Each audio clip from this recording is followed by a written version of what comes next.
काय ग मला बघून तू जगलीच वाटते नाही. आता कसं आहे ना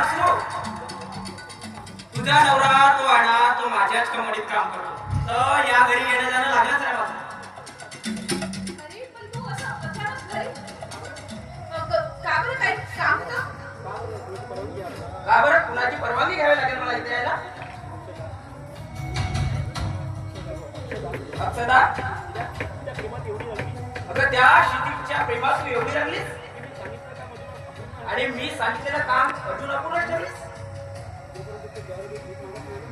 जोपर्यंत ते लोक दारोदारी भीक मागत नाही ना तोपर्यंत माझ्या मनाची शांती होणार नाही. अरे मी एवढा प्रयत्न करूनही ते ह्या घरातून जात नाही तर मी काय करू शकते? अगं मी सांगतो तसं करायचं आता. त्या म्हाताऱ्यावर चोरीच्या आळा द्यायचा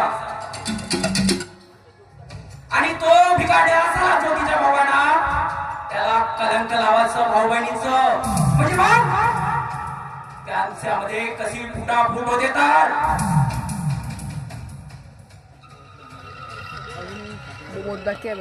आणि मी सांगितल्याप्रमाणे हे सर्व पुढे करायचं आहे आणि माझ्या मनात असणारे वादळ तेव्हा शांत होणार आहे.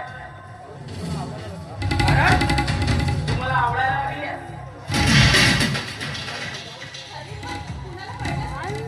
नाही नाही नाही नाही कोण इथे येते बघायला. जर तू माझी इच्छा राखलीस ना तुला नवा फ्लॅट आणि नवीन गाडी देईल. महाराणी बनून राहशील महाराणी. खरं सांगतेस तू?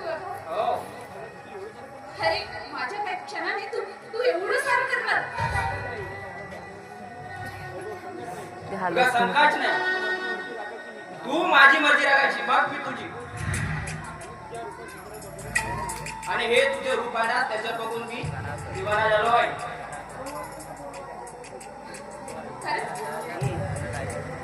एवढं प्रेम करतेस माझ्यावर? हो अरे मी पण तुझ्यावर खूपच प्रेम मी करते. पण.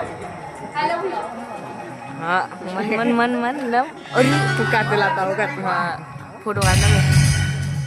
अगं त्या घरामध्ये हा त्या घरामध्ये असले असतील सारे. अगं स्वतःचा प्रेमळ नवरा असला नाही तुम्ही काय प्रेमाचे रंग उधळता.